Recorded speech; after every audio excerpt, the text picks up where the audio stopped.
jeter, une maille serrée, un granit, et c'est parti. Exhibile tendrement ces petites abeilles, toujours occupées, jamais en veille. C'est pas compliqué, on va y arriver avec nos menus. Un microchet. Bonjour à tous, j'espère que vous allez bien. On se retrouve aujourd'hui pour un nouveau pas à pas de ce tote bag que vous arrêtez pas de me demander. Apparemment c'est la mode des tote bags, des grands tote bags, parce que là je vous ai vraiment fait quelque chose de grande taille.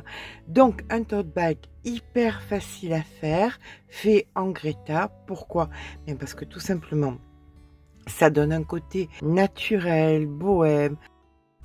Et c'est très bien pour tout le long de l'année, ça peut très bien aller pour l'été comme pour l'hiver. Ça permet de faire les courses sans avoir besoin d'avoir des sacs, puisque c'est hyper solide. C'est lavable en machine. Personnellement, je le mets à 60 degrés. Voilà, la moindre tâche, ça n'y résiste pas, il n'y a pas de souci, les tâches s'en vont. Que vous dire de plus, c'est 100% coton, donc c'est repassable. Personnellement, je le bloque sans aucun souci avec mon fer à repasser, sans besoin de mettre de pâte mouille ou quoi que ce soit. C'est un produit que j'aime beaucoup. Voilà, c'est vraiment un produit que j'aime beaucoup. Si maintenant la Greta ne vous convient pas, vous pouvez prendre de la Paris, c'est quasiment le même fil, dans le sens où c'est la même compo, c'est la même grosseur, simplement vous avez d'autres couleurs. Voilà, tout simplement. Bien écoutez, vous avez la possibilité, donc c'est la Greta de la boutique Bien du Monde, vous aurez le lien en barre d'information. Vous avez la possibilité d'avoir un kit composé donc de 4 pelotes de Greta, plus 3 petites perles, et une petite étiquette. Et bien évidemment, si vous voulez pas faire le petit gris-gris qui accompagne le petit bijou de sac, vous pouvez simplement prendre les 4 pelotes de Greta dans la couleur que vous voulez, parce qu'il y a plein de couleurs différentes pour faire votre joli sac. Voilà, allez, c'est parti. On va commencer par ce point que j'aime tellement, le thermal stitch, parce que ça nous permet d'avoir des sacs bien rigides. Alors, pour faire le thermal stitch, moi je vous propose de prendre 2 pelotes, voilà, et 2 fils pour avoir quelque chose de bien solide. C'est ça qui est génial, c'est le fait d'avoir 2 fils associés. Alors, vous pouvez prendre l'intérieur de la pelote et l'extérieur de la pelote. Ça aussi, c'est possible, d'accord? Allez, on va commencer notre point, tout simplement. Pour ma part, ça sera un crochet 4, vous crochetez normal, je vous propose du 4,5, vous crochetez serré, je vous propose du 5, voire du 5,5. On commence donc on va faire une toute petite chaînette. Donc, alors là, vous serrez pas la maille, on va la défaire. On va faire 1, 2, 3, 4, 5, 6 et un 7e. Voilà, ça va donner assez de place pour pouvoir mettre le livre, le téléphone, tout ça. Ça sera amplement suffisant. Là maintenant, nous faisons donc une maille supplémentaire pour pouvoir tourner et venir faire un rang de mailles serrées. Donc, une première, une deuxième maille serrée, 3,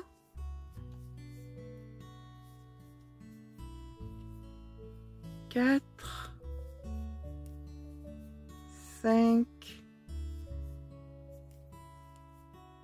6, donc 1, 2, 3, 4, 5, 6, et voici notre 7e. Voilà, la 7e de fait. Alors, soit vous faites le nœud, soit vous pouvez l'appuyer et ça ira bien aussi. C'est comme vous le sentez. Là maintenant, nous allons venir glisser notre crochet sous la 2e maille ici et sous la 2e maille ici. Voilà. Vous récupérez votre fil comme ceci et là vous faites une maille serrée. Et on recommence. Celle qui suit en face. Voilà. Vous récupérez votre fil et vous faites une maille serrée. Et on fait ça, donc on en a 7. Donc on va pouvoir en faire que 6. La 7e va être un petit peu particulière. Donc ici, on récupère maille serrée. Donc 3.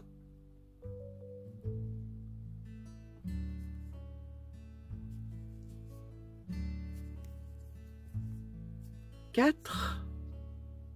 Le premier rang est toujours le plus compliqué, mais après, vous allez voir, ça va tout seul. 3, 4, 5. Ici, c'est la 6e, donc avec celle qui se trouve en face. Et pour la 7e, on va venir donc ici, dans la pointe, faire notre 7e. Et là, vous n'allez pas tourner, vous allez rester dans le même sens. Et vous allez encore une fois venir dans la 2e ici, puis celle qui est en face.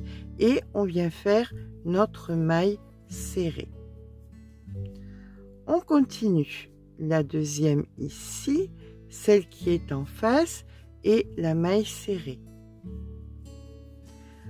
Encore une fois, celle d'ici, celle qui est en face et ici notre maille serrée, donc on est sur notre 3e, celle d'ici, celle d'en face, la maille serrée, voici notre 4e, celle d'ici, celle d'en face, la maille serrée, la 5e, la 6e qui se cache toujours un petit peu ici en face et notre maille serrée. Et pour la 7e, c'est toujours la même chose. On vient dans la pointe là, vous avez 2 mailles, vous passez sous les 2 mailles et vous faites votre maille serrée. Et voilà, vous avez donc vos 7 mailles. Là maintenant, on va pouvoir travailler, on va pouvoir le prendre un petit peu différemment. On va pouvoir le prendre comme ceci. Là, vous faites exactement pareil ici dans la 2e, dans celle d'en face, votre maille serrée. Et vous allez faire ça donc de rang en rang. Vous voyez, on peut commencer à l'attraper différemment. C'est beaucoup plus simple. Du moment où on peut l'attraper différemment, ça va beaucoup mieux. Ce qu'il y a, comme vous pouvez le voir, c'est très épais, mais c'est normal. On veut un fond de sac très solide. Donc, c'est un petit peu l'astuce. Ici, celle d'en face, maille serrée. Donc, 1, 2, 3, 4, 5. La 6e qui est ici et celle d'en face. Et on fait notre maille serrée. Et la 7e qui est donc au bout ici. On glisse dessous et on vient faire notre maille serrée.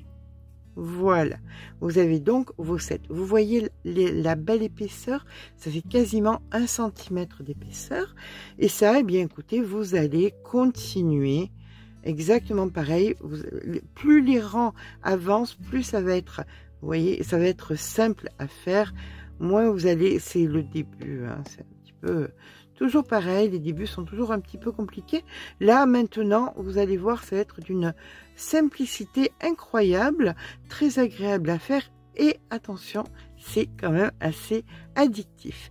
Donc, je vous laisse faire jusqu'à ce qu'on obtienne une longueur totale de, je dirais grossièrement 35 cm. Donc voilà ce que ça vous donne. Vous voyez, et puis bon, franchement, c'est bien rigide, c'est génial. Donc, une fois que vous avez vos 35 cm, tout à l'heure, vous faisiez de la maille serrée. Bien là, vous allez faire de la maille coulée. Vous prenez les deux, comme ça, et là, vous faites de la maille coulée pour venir fermer le bas, comme ceci. Hop, hop, de votre rang.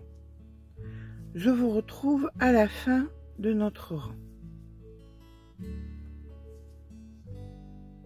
Voilà, vous n'allez pas oublier bien évidemment le 7e ici qui sera donc tout simplement en maille coulée. Maintenant on va venir se débarrasser d'un des deux fils. On va le couper tout simplement en gardant un peu quand même pour pouvoir le rentrer. Donc là maintenant nous allons venir changer de crochet parce que vu qu'on travaille que sur un fil, si on continue à travailler en 4, ça va être tout distendu et on ne veut pas que notre joli petit sac soit distendu. Donc on change, hop, comme ceci. On vient faire une maille coulée. Vous voyez, vous avez ici des bosses comme ça. Donc vous faites une maille coulée dans la première ici, voilà, et là vous allez faire 1, 2, 3 mailles en l'air et vous allez venir dans la même bosse faire 3 brides. Donc 1,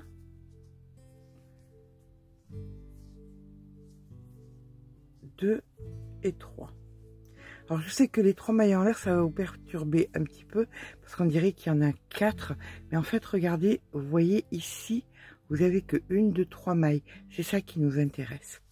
Donc là maintenant, vous allez venir passer une maille, vous passez celle-ci, dans celle d'après, vous refaites la même chose.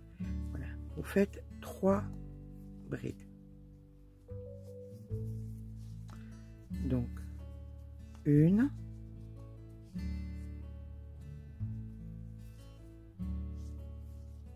2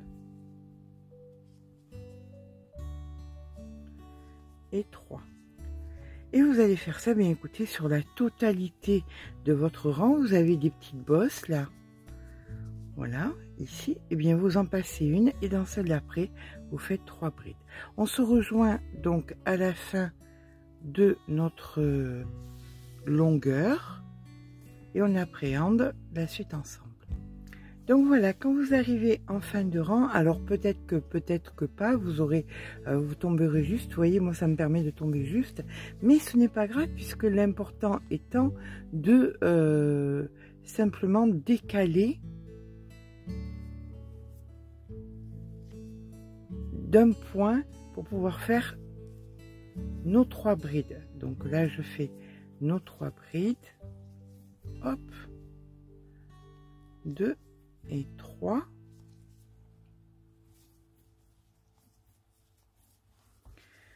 Allez, on en passe une, on vient dans celle du milieu. Ici, on fait nos 3 brides.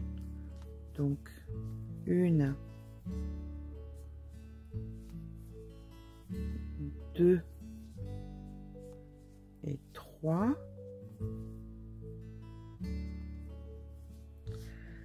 Vous en passez une, vous faites exactement 3 brides, pareil. Donc 1, 2,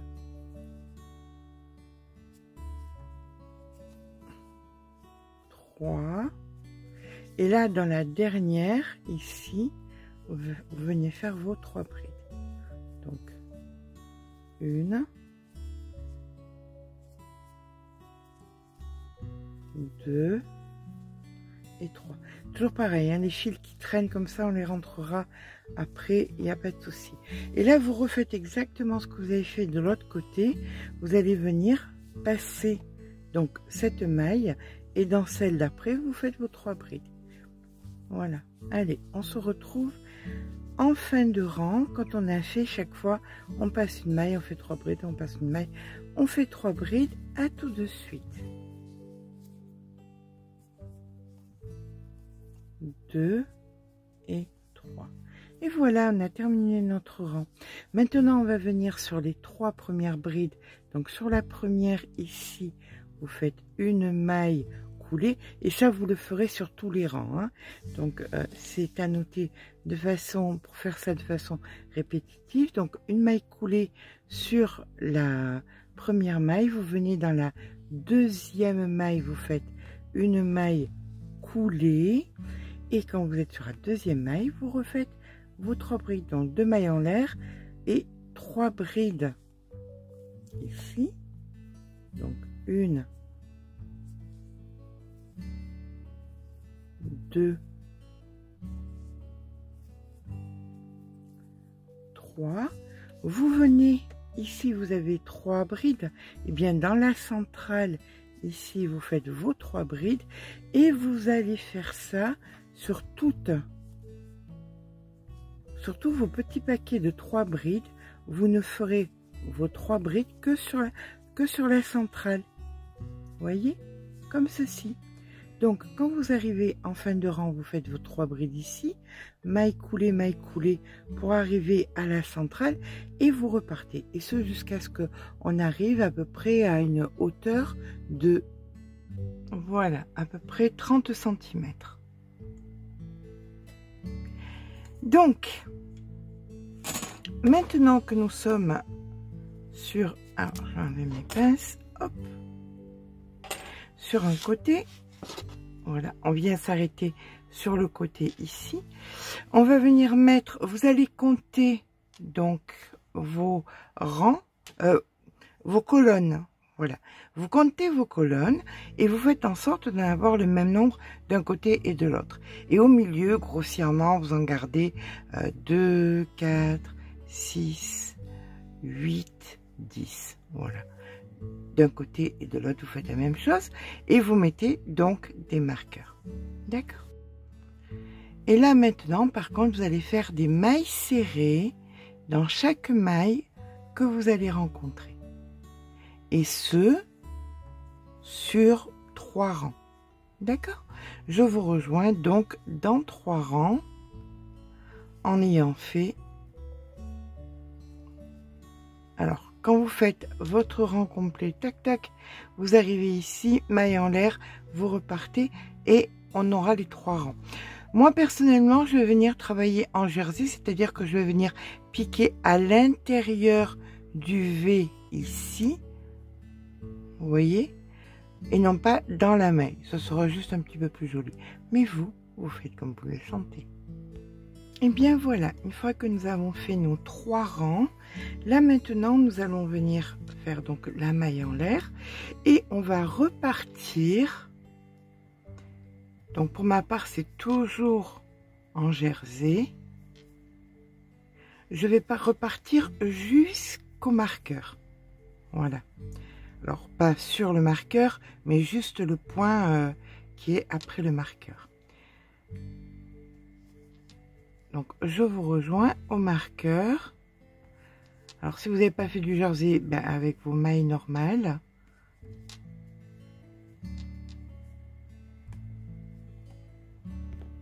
Donc, voilà. Une fois qu'il y a le marqueur, dans celui d'après, je fais donc ma maille serrée. Puis là, je vais faire une chaînette de 50 cm. Alors, je vous donne pas le nombre de mailles puisque ma main n'est pas la vôtre. Mes 50 cm à moi, avec ma façon de crocheter, ne sera pas la même que la vôtre si vous crochetez plus serré ou moins serré, peu importe. D'accord? Allez, je vous rejoins dans 50 cm. Néanmoins, je compte quand même le nombre de mailles que je fais puisqu'il va falloir que je le reporte sur l'autre côté. Alors, je fais bien attention de ne pas switcher, que ça tournicote pas. Hop, voilà, comme ceci. Et là, je vais venir donc dans la première, ici.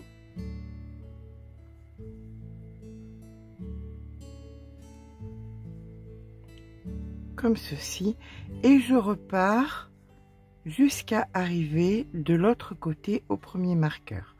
Au premier marqueur, je ferai exactement la même chose, exactement le nombre de mailles, le même nombre de mailles, puis je ferai comme ça, exactement pareil donc ici, et je viendrai finir mon rang. D'accord? Donc on aura ainsi l'anse qui sera faite. Je vous rejoins donc en fin de rang ici. Voilà, une fois que nous arrivons à la fin du rang, eh bien tout simplement nous faisons notre maille coulée dans la première, une maille en l'air. Et là maintenant vous allez, alors vous avez le rang qui est complet avec les anses de chaque côté, et bien vous allez faire 3 rangs complets de mailles serrées, que ce soit sur l'ouvrage ou que ce soit sur les anses. Quand vous arrivez ici, vous faites votre maille, et bien là vous faites tout simplement de la maille serrée. Voilà, c'est ici, pardon. Non, c'est bien là. Donc quand vous arrivez ici, vous faites votre rang de mailles serrées une fois, 2 fois, 3 fois, et on se rejoint quand on a donc 3 rangs. D'accord? Allez, avec Monsieur Grosse Patate, on vous attend au bout du 3e rang. À tout à l'heure. Et bien voilà, alors j'ai fait un rang supplémentaire, je trouvais que 3 c'était pas assez. Je vais venir couper le fil. Comme vous avez pu le voir, je l'ai bloqué. J'ai simplement mis un coup de fer dessus, on n'a pas besoin de faire beaucoup de choses avec ce fil là, juste bien le repasser et ça va bien. Je mets à faire très chaud, 100% coton, il n'y a absolument aucun souci. Voilà, donc là on termine en faisant un nœud, voilà, et vous pouvez venir rentrer votre fil de l'autre côté. J'aime beaucoup ce fil parce que, eh bien, écoutez, c'est un fil qu'on peut laver, qu'on peut repasser, voilà, votre sac tel que vous le faites le premier jour, vous l'aurez au bout de 10 ans.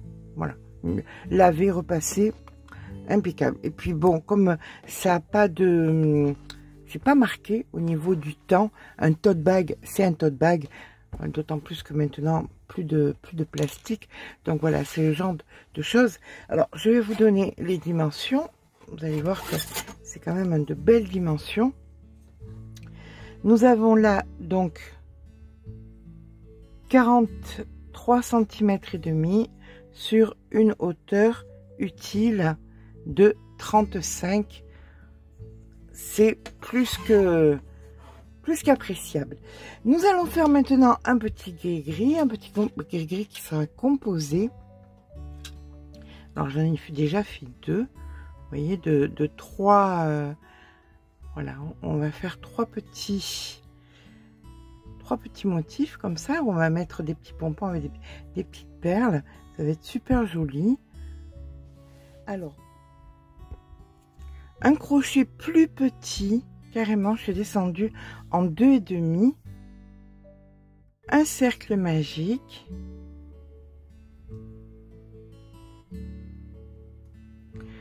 à l'intérieur de ce cercle, nous allons venir faire, on va tirer un tout petit peu, hop,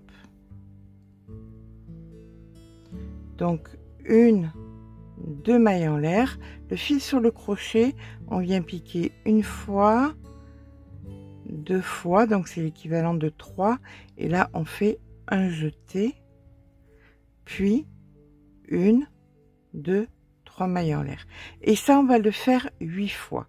Donc ça c'est la première, donc 1, 2, 3, un jeté, et 1, 2, 3 mailles en l'air, et on recommence. 1, 2, 3, un jeté, et 1, 2, 3 mailles en l'air. C'est un peu plus compliqué parce que c'est un fil qui est un peu gros avec un crochet un peu petit, mais c'est pour donner un joli résultat. Donc je vous laisse faire jusqu'à ce que nous ayons 8 petites boulettes suivies de 3 mailles en l'air. À de suite.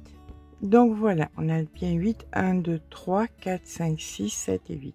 On fait nos 1, 2 mailles en l'air, et là on vient faire une demi-bride ici pour venir fermer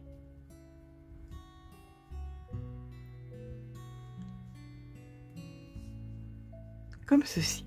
Là, on vient bien tirer au centre pour bien fermer.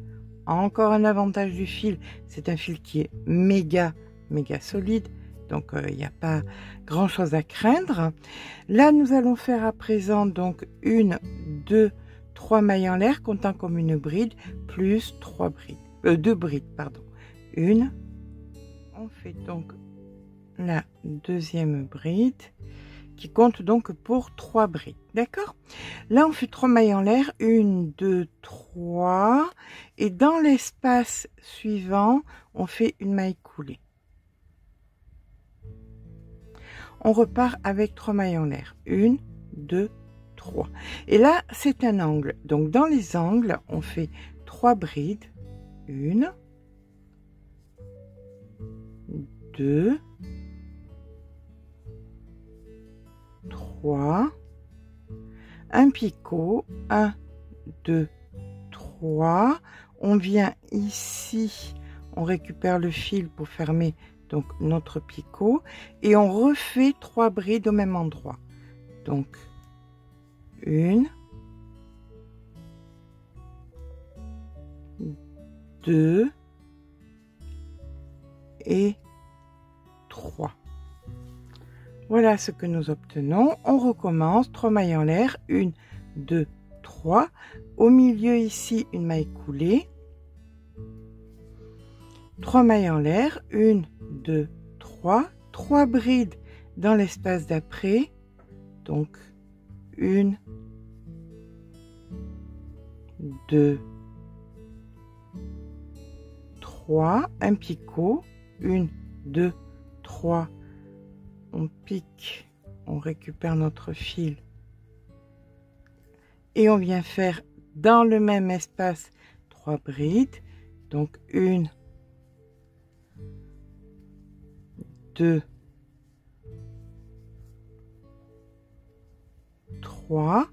1, 2, 3 mailles en l'air. Dans l'espace d'après, ici une maille coulée.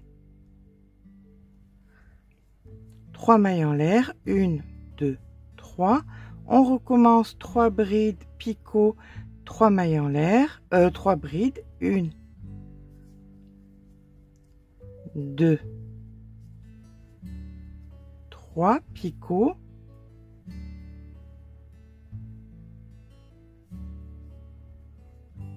Et on fait donc nos 3 brides qui suivent dans le même espace.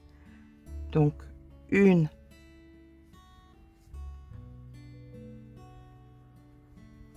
2,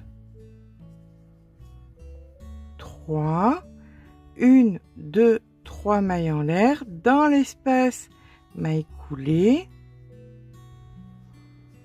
3 mailles en l'air, 1, 2, 3, et là on vient de terminer, vous voyez ici avec nos 3 brides. Donc 1, 2, 3. On n'oublie pas bien évidemment le picot puisqu'il est de partout. 1, 2, 3. Là, vous piquez ici et vous venez dans la maille de l'autre côté et vous venez faire votre jeté sur la totalité. Voilà. Une fois que vous avez fait votre maille en l'air, vous piquez à l'intérieur du picot et vous venez récupérer votre maille comme ceci, pour venir la mettre donc en avant, qu'on puisse joindre.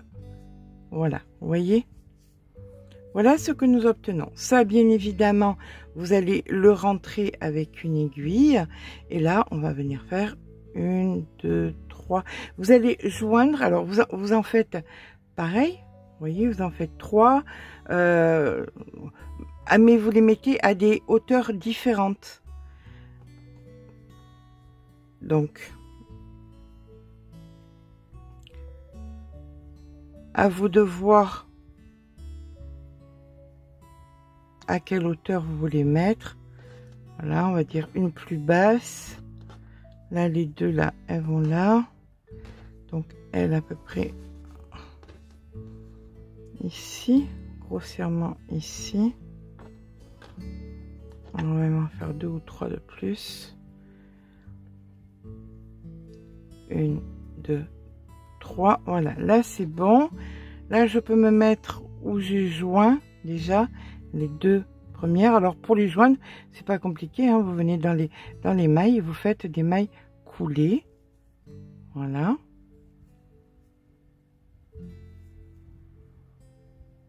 Ça vous permet de tout joindre.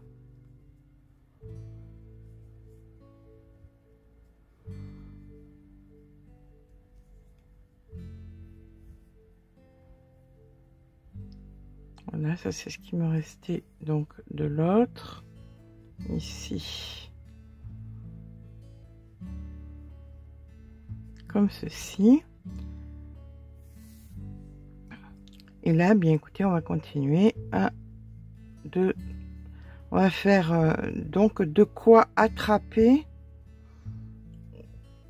autour de notre anse. Voilà. On va venir repiquer ici. Là, on fait une maille coulée. Voilà, comme ça on peut le mettre autour de la hanche. On peut passer ça. Vous voyez, ça fait un joli petit gris-gris. Là, maintenant, on va venir donc couper le fil. Je reconnais, il y a beaucoup de fils. Mais donc, on va venir les rentrer, bien évidemment. Hop. On peut venir faire des nœuds pour s'assurer que tout va bien. Et on va venir rentrer tous ces fils. Je vous rejoins une fois qu'on a rentré donc les 3 fils. Vous les rentrez dans les hauteurs. Là, vous mettez votre aiguille et vous les rentrez chacun dans son espace. Voilà, on prend un petit bout de carton, on prend du fil et on va venir faire quelques allers-retours.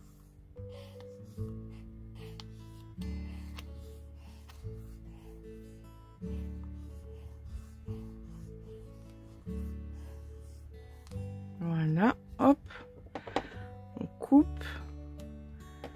on récupère un petit bout de fil, on vient le passer à l'intérieur, comme ceci. Là, vous faites un nœud en haut.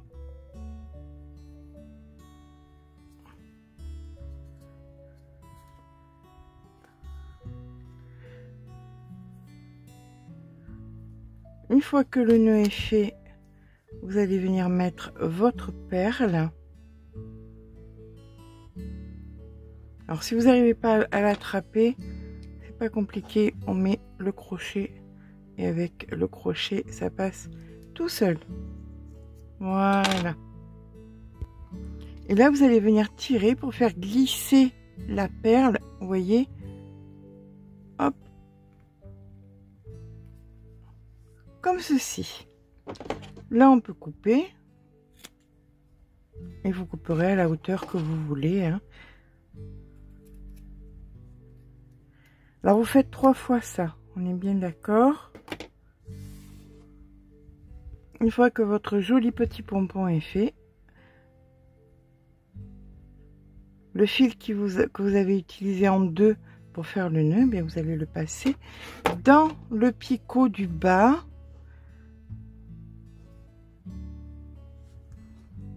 Voilà, on attrape donc le fil comme ceci. Un d'un côté, on va un petit peu de l'autre côté pour attraper l'autre.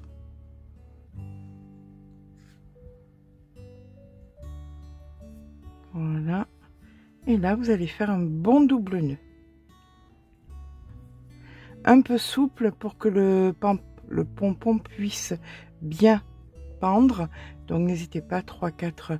Alors l'avantage, c'est comme les boutons en bois, ça passe à la machine. Vous pouvez tout laver. Pour un peu que ça aille traîner quelque part, que des petits doigts un petit peu collants les étoucher pour s'amuser ou quoi que ce soit, eh bien il n'y a absolument aucun souci. C'est le genre de choses qui passe à la machine. Donc je vous laisse faire les 2 autres et on se rejoint quand notre jolie petit bijou de sac est terminé. Voici donc notre joli petit bijou de sac de terminé. Ça fait une jolie finition. Pour le mettre, c'est pas compliqué. On va déjà mettre de base l'étiquette, voilà, en plein milieu.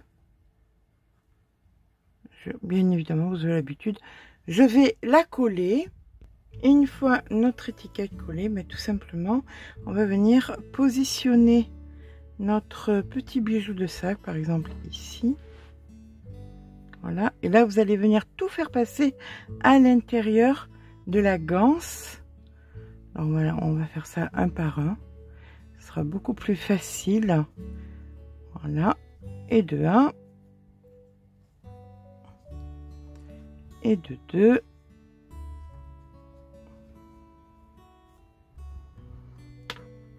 Et de 3.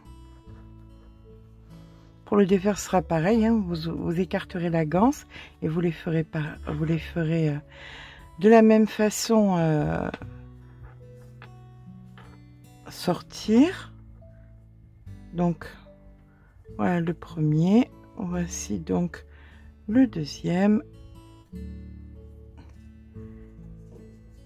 Alors ça c'est pareil, vous pouvez très bien les bloquer, il n'y a aucun souci. Pensez à bloquer à l'arrière, ça c'est l'arrière. Vous voyez, donc voilà, et 2, 3. Donc voilà un très joli petit bijou de sac. C'est un peu compliqué pour voir.